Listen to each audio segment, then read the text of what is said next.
एक कपल को शादी के 11 साल बाद एक लड़का हुआ। वे बहुत ही प्रेमी कपल थे और उनका लड़का उनकी आंखों का तारा था। एक सुबह जब वह लड़का तकरीबन 2 साल का था, पति ने लड़के के पिता एक दवाई की बोतल खुली देखी। उसे काम पर जाने के लिए देर हो रही थी, इसलिए उसने अपनी पत्नी से उस बोतल को ढक्कन लगाने और अलमारी में रखने कहा।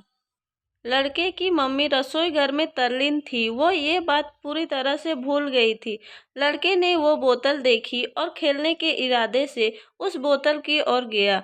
बोतल के कलर ने उसे मोह लिया था, इसलिए उसने उसमें की दवाई पूरी पी ली थी। उस दवाई की छोटे बच्चों को छोटी सी मात्रा भी जहरीली हो सकती थी।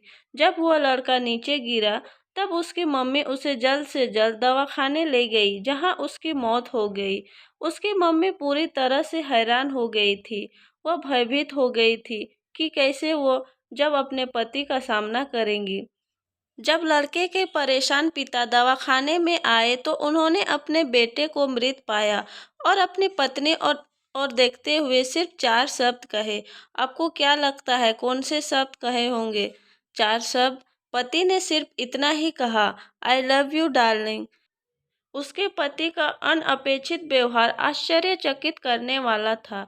उसका लड़का मर चुका था, वह उसे कभी वापस नहीं ला सकता था और वह उसकी पत्नी में भी कोई कसूर नहीं ढूंढ सकता था। इसके अलावा आगे उसने खुद ने वह बोतल उठा के बाजू में रख दी होती तो आज उसके साथ यह सब ना होता। वह किसी पर भी आरोप नहीं लगा सकता था। उसकी पत्नी ने भी उनका इकलौता बेटा खो दिया था। उस समय उसे सिर्फ अपने पति से सहानुभूति और दिलासा चाहिए थी और यही उसके पति ने उस समय उसे दिया।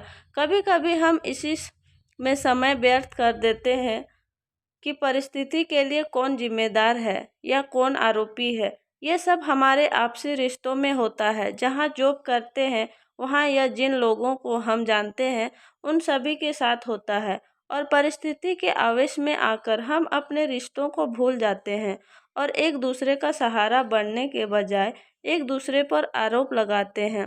कुछ भी हो जाए, हम उस व्यक्ति को कभी भी नहीं भूल सकते जिसे हम प्रेम करते हैं। इसलिए जीवन में जो आसान है उसे प्रेम करो। आपके पास अभी जो है उसे जमा करो और अपनी तकलीफ़ों को विचार कर करके बढ़ाने के बजाय उन्हें भूल जाओ। उन सभी चीज़ों का सामना करो जो आपको अभी मुश्किल लगती है या जिनसे आपको डर लगता है। सामना करने के बाद आप देखेंगे कि वो चीज़ें उतनी मुश्किल नहीं है जितना कि आप पहले सोच रहे थे। हमें परिस्थिति को समझकर ही लोगों के साथ व्यवहार करना चाहिए और लोगों कठिन परिस्थितियों में उनका हमदर्द बनना चाहिए। दोस्तों, कहानी अच्छी लगी हो तो लाइक और सब्सक्राइब करें। धन्यवाद।